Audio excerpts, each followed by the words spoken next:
Beyond Time, bab 488-489. Untuk melihat video selengkapnya, sahabat bisa kunjungi playlist yang telah Sabta Novel sediakan. Yuk mari, kita berimajinasi bersama dan masuk ke alur ceritanya.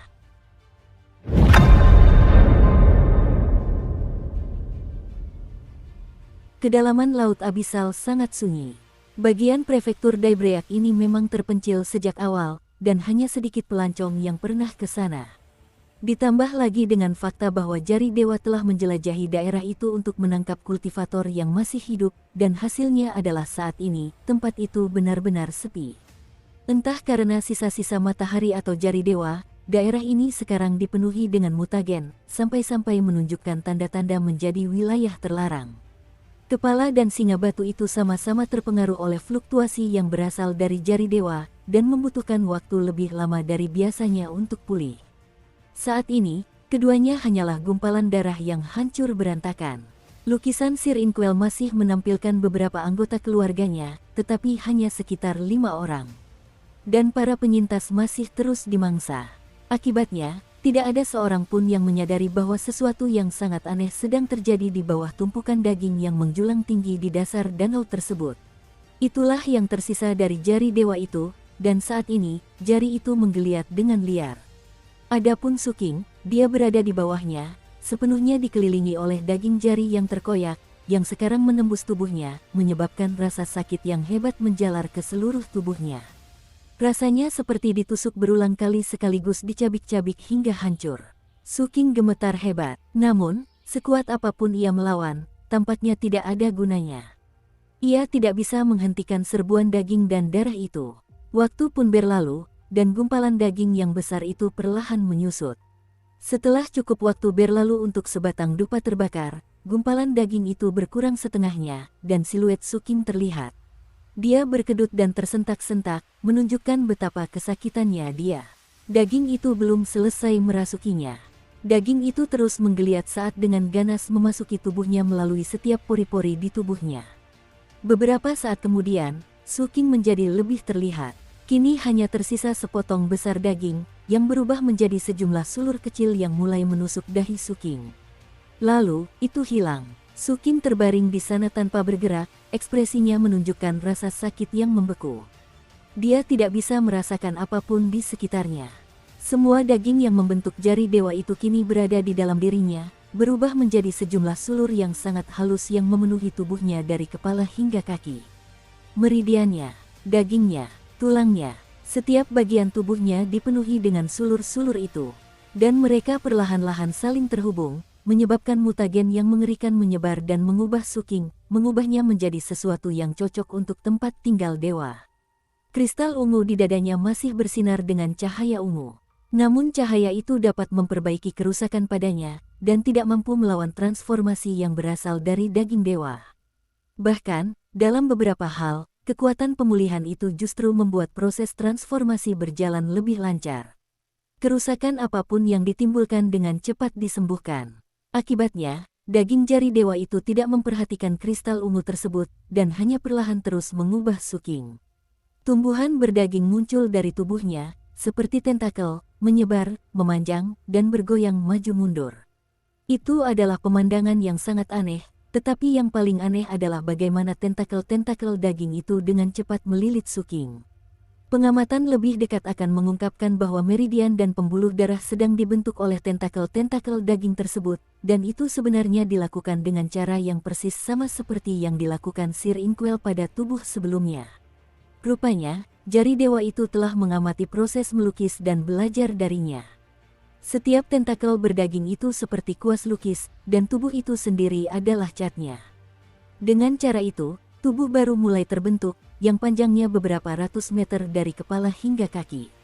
Jari Dewa itu menggunakan Suking sebagai inti, sementara membangun tubuh lain seperti cangkang luar. Waktu berlalu, cangkang luarnya semakin lengkap, tulang-tulangnya terlihat, dengan otot-otot perlahan terbentuk di atasnya. Kemudian tentakel-tentakel daging mulai membentuk anggota tubuh, dan juga menyebar seperti bunga yang mekar untuk membentuk leher. Selanjutnya adalah kepala. Cangkang luar membentuk kerangka umum, sementara tentakel-tentakel daging berkembang biak dan mengisi celah-celah. Akhirnya, tentakel-tentakel yang menggeliat dari leher melengkapi kepala. Fitur wajah muncul, dan yang menakjubkan, itu adalah fitur wajah Su King. Sekitar 1 jam kemudian, cangkang luarnya selesai. Tubuhnya telanjang, dan otot-ototnya menggeliat saat kulit terbentuk dan mengisi setiap bagian yang kosong. Ketika celah terakhir dihilangkan, sebuah tubuh sempurna terlihat, tingginya lebih dari 900 meter, tepat di kedalaman danau. Bentuk tubuhnya sempurna, tinggi dan ramping, dengan bahu lebar dan dada kekar. Ia memiliki otot yang sangat kuat dan penampilan yang mempesona. Salah satu aspek yang tidak biasa adalah rambut tubuhnya, yang bukan hitam, melainkan ungu.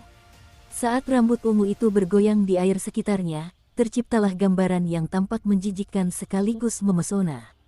Kekuatan ilahi terpancar, dan sesuatu yang suci berdenyut dari tubuh itu. Itu adalah kombinasi yang sangat mengganggu, setidaknya demikianlah adanya. Ini adalah tubuh seorang dewa.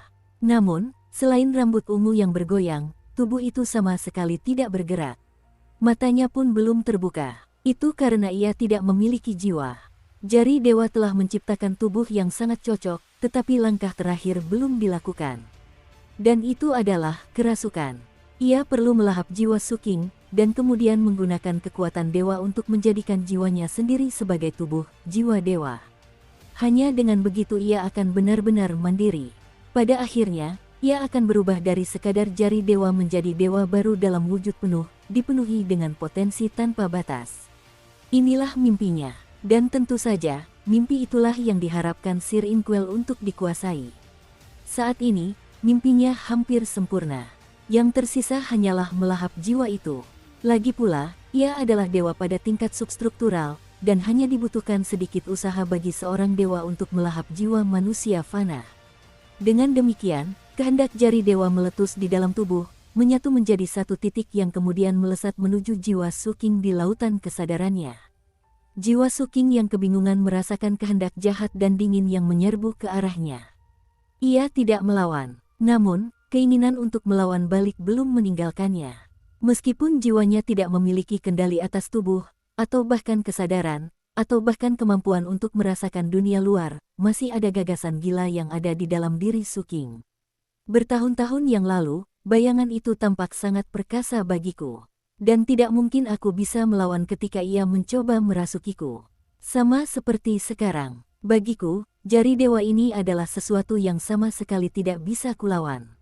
Namun, kristal ungu itu membuat ke-10 istana surgawi di lautan kesadaranku bergetar tak terkendali. Kristal itulah yang melawan upaya kerasukan oleh bayangan itu. Jadi hari ini, mengapa aku tidak melakukan hal yang sama untuk membela diri dari upaya kerasukan oleh jari dewa ini? Gagasan gila yang muncul dari jiwa Su King itulah alasan sebenarnya mengapa dia tidak melawan lebih awal. Dia hanya menyaksikan kekuatan para dewa dan roh menciptakan tubuh baru sebagai cangkang luar. Dia mengamati semuanya, dan dia menunggu. Dia telah menunggu lawannya untuk mencoba melahap jiwanya.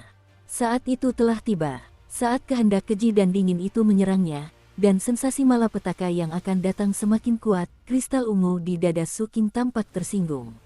Dan kristal itu meletus. Sebuah kekuatan tak terbatas dan agung menyapu keluar dari kristal ungu, menjadi lautan cahaya ungu kuno yang paragonik dan tak terbendung, yang bergegas menuju kehendak jari dewa dengan kekuatan yang mendominasi. Gemuruh bergema, dan pikiran Su King terasa seperti dipenuhi dengan kilatan petir yang tak terhingga. Sebuah ledakan dahsyat mengguncang langit dan bumi meletus saat jari dewa, yang sebelumnya agak kacau, tiba-tiba dapat berpikir dengan sangat jernih. Dan ia menjerit, apa itu? Bagaimana mungkin sesuatu seperti itu ada di dalam tubuh seperti ini? Kekuatan ini. Kehendak dewa itu dipenuhi dengan keheranan, dan pada saat yang sama, teror yang tak terlukiskan terhadap kristal ungu itu. Saat jeritan bergema, kehendak dewa itu mundur. Ia tidak lagi tertarik untuk merasuki Su King. Su King telah mengambil risiko yang tepat. Dia ingat bagaimana kristal ungu itu pasif sejak saat dia mendapatkannya. Bahkan dalam situasi paling mematikan sekalipun, kristal itu tidak pernah melakukan apapun, sehingga dia merasa bahwa jika dia mati dalam situasi seperti itu, dia akan benar-benar mati. Satu-satunya saat kristal itu bereaksi secara eksplosif adalah ketika bayangan itu mencoba merasukinya. Hal itu seolah menunjukkan bahwa kristal ungu tersebut tidak tertarik pada hal-hal yang berkaitan dengan tubuh jasmani. Kristal itu juga tidak peduli jika Su Qing sendiri menghadapi krisis yang mengancam jiwa. Tetapi jika sesuatu mencoba merasukinya, maka kristal itu akan bereaksi. Itulah yang terjadi dengan bayangan itu bertahun-tahun yang lalu. Dan itu terjadi sekarang atas kehendak dewa ini. Kehendak sang dewa berdenyut dengan rasa takut yang hebat. Kemampuan mentalnya telah pulih, dan karena itu, ia dapat berpikir dan bernalar. Akibatnya, ia meninggalkan semua upaya untuk merasuki dan mencoba untuk mundur. Itu terlalu lambat. Bayangan itu telah mencoba melakukan hal yang sama, dan juga gagal.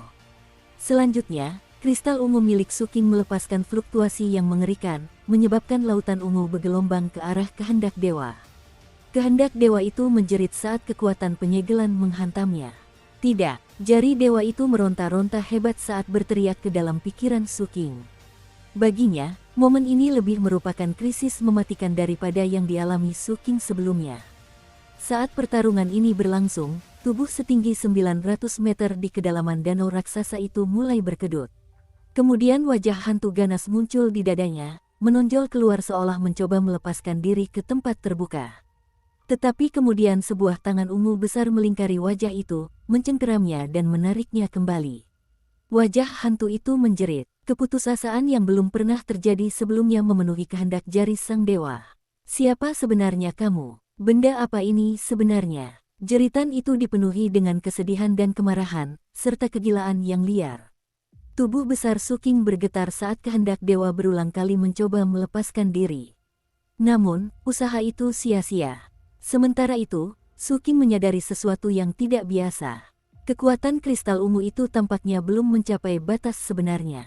Namun, kristal itu sebenarnya tidak mampu menyegel kehendak dewa dengan cara yang sama seperti menyegel bayangan. Kehendak dewa itu melawan balik. Adapun jiwanya sendiri, dipenuhi dengan rasa sakit yang hebat, dan sepertinya akan mulai layu hingga lenyap. Bukan berarti kristal ungu itu tidak cukup kuat, melainkan, aku tidak mampu melepaskan kekuatan penuhnya. Saat Su Qing menyadari hal itu, kilatan dingin muncul di matanya. Dukung terus channel YouTube Sabta Novel. Itu hanya tertutup setengahnya saja. Kini, setelah jari dewa itu tidak lagi bingung di kepalanya, ia meronta-ronta dengan hebat.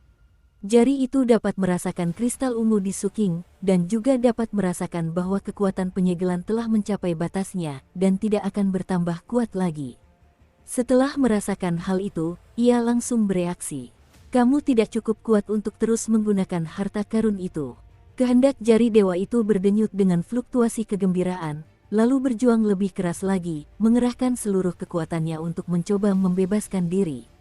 Lagi pula, ia dapat merasakan bahwa, berkat luka berulang yang dideritanya, momen kejernihan ini tidak akan bertahan lama. Oleh karena itu, ia berharap untuk terbebas dari tubuh yang aneh dan menakutkan ini dan melarikan diri sejauh mungkin. Meskipun begitu, meskipun Su Qing terlalu lemah untuk melepaskan kekuatan sebenarnya dari kristal ungu, lautan cahaya ungu itu tetap sangat menakutkan. Dengan demikian, seberapapun perlawanan dari jari dewa itu, tidak cukup untuk membebaskan diri. Bahkan, jari dewa itu perlahan-lahan ditarik mundur. Kehendak dewa mulai menjadi sangat cemas, dan berdenyut dengan rasa marah yang liar dan frustrasi. Sama seperti situasi di Istana Surgawi, ini seperti seorang gadis kecil yang menghadapi tiran jahat. Perbedaannya adalah jari dewa itu melawan dengan lebih kuat, dan tidak mau menyerah. Melihat itu, Su Qing mengerutkan kening. Dia bisa merasakan jiwanya mulai layu karena perjuangan ini. Jika keadaan terus seperti ini, dan dia tidak menyerah, maka kristal ungu itu akan baik-baik saja, tetapi dia akan hancur secara fisik dan jiwa. Dia menghela napas dalam hati menyadari bahwa kristal ungu itu sebenarnya tidak membantu. Namun, dia juga menyadari bahwa alasan sebenarnya adalah dirinya sendiri. Lagi pula, ini bukanlah bayangan yang disegel. Ini adalah dewa. Perbedaan tingkat kesulitan antara kedua hal itu seperti perbedaan antara langit dan bumi. Meskipun begitu, dia tidak siap membiarkan jari dewa ini lolos begitu saja. Dari lubuk jiwanya yang terdalam, ia berkata, "Kau benar, aku tidak cukup kuat untuk mengendalikan kristal dewa takdir surgaku lebih lama lagi. Tapi itu tidak penting. Yang penting adalah jika aku benar-benar mengerahkan seluruh kekuatanku, aku mungkin akan mati, tetapi kau akan terkurung pada akhirnya. Jadi, jangan memaksaku. Kristal dewa takdir surga. Kehendak jari dewa itu ragu-ragu. Ia dapat merasakan bahwa Su Qing tidak sedang menggertak. Dia benar-benar dapat melakukan penyegelan itu, meskipun itu akan mengorbankan nyawanya. Benar, saat aku lahir, aura takdir dari daratan kuno yang terhormat berkumpul padaku, dan karena itu, aku lahir dengan benda takdir surgawi di dalam diriku. Su Qing memberikan penjelasan dengan nada yang sangat serius. Jari sang dewa terdiam. Dalam situasi lain, ia tidak akan mempercayai cerita seperti itu, tetapi saat ini, ia kesulitan memutuskan apa yang benar dan apa yang tidak. Jari dewa itu tidak ingin berlama-lama mencoba mencari tahu apa yang benar dan apa yang salah. Ia menyadari bahwa kemampuan berpikirnya mulai melemah lagi. Karena itu, ia berteriak, "Lepaskan aku.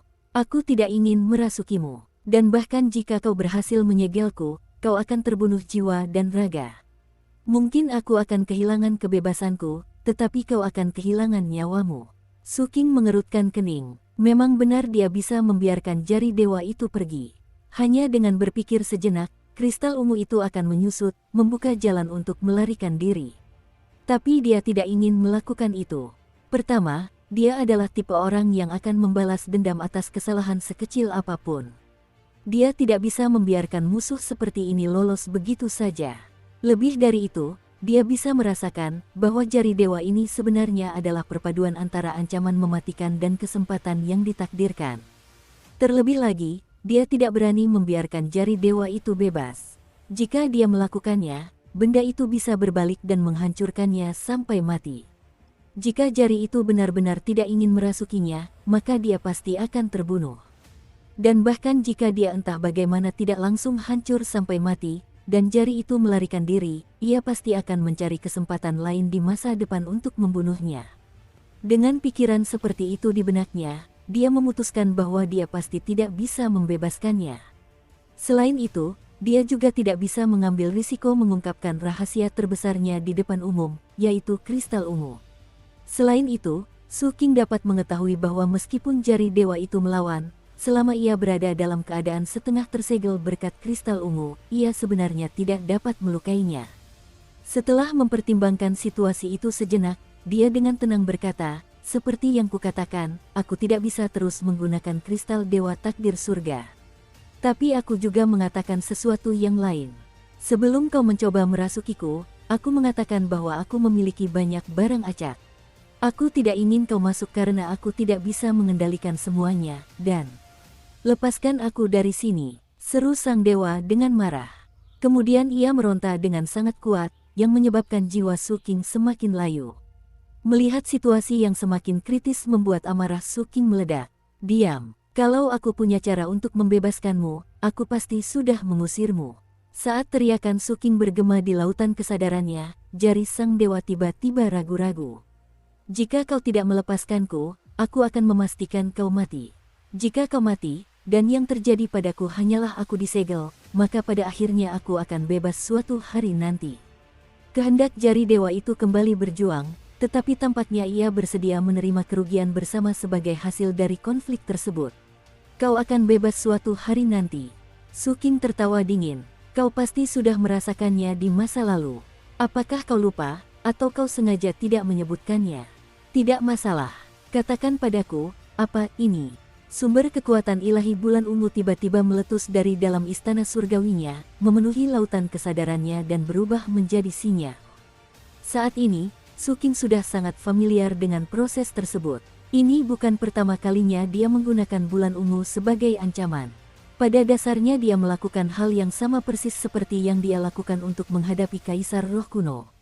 Namun, karena dia berada di daratan kuno yang terhormat, dia tidak melepaskan sumber kekuatan dewa sepenuhnya. Dia menyimpannya di dalam dirinya. Tetapi jika dia mati dan kehilangan kendali, maka kekuatan sumber dewa akan terhubung ke asalnya, dan bulan merah akan merasakannya. Kehendak jari sang dewa bergetar dan berbicara seolah melalui gigi yang terkatup rapat. Itulah esensi dari Ibu Merah Dewa Tertinggi. Ia memasuki lautan kesadaran Suking dalam keadaan kacau, dan secara samar merasakan esensinya, tetapi lebih fokus pada penguasaan jiwa Suking. Kemudian kristal ungu itu meledak, memaksa keadaan jernih. Setelah itu, kengerian situasi membuat jari dewa sepenuhnya fokus pada upaya melarikan diri. Kau lihat, aku tidak bisa menggunakan kristal dewa untuk menyegelmu, tetapi aku juga punya cara lain untuk membunuhmu. Jika Ibu Merah datang, kau akan dimangsa. Aku akan mati, tapi kau tidak akan selamat.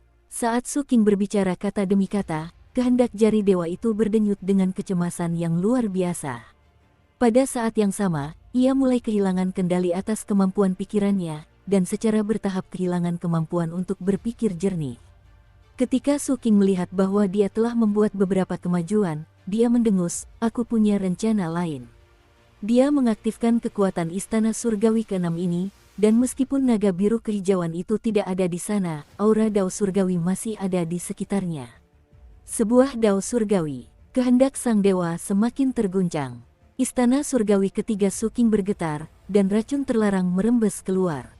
Dan kutukan seorang dewa, kehendak jari sang dewa tidak yakin harus berkata apa. Saat kemampuannya memburuk, kemampuan itu digantikan oleh rasa kekacauan. Dengan nada sangat tenang, Suking berkata, oleh karena itu, jangan merasa malu. Aku tidak ingin kau berlama-lama di sini, tetapi aku tidak punya cara untuk membuatmu pergi. Namun itu tidak berarti aku tidak akan bisa melakukannya di masa depan. Aku tidak percaya padamu. Suking dapat merasakan kehendak dewa kembali menjadi kacau, jadi dia berbicara dengan nada yang lebih lembut. Aku jamin, begitu tingkat kultivasiku cukup tinggi, aku akan membebaskanmu. Bahkan, jika kita akur, mungkin aku bisa membuatkan tubuh baru untukmu. Seperti yang kau ketahui, aura takdir yang mulia sesepuh telah menyatu denganku sejak aku lahir. Kristal Dewa Takdir Surga menyertaiku seumur hidup. Karena itu, tinggal bersamaku bukanlah penurunan statusmu sebagai dewa. Dan di masa depan, aku pasti akan memenuhi syarat untuk membentuk tubuh baru untukmu.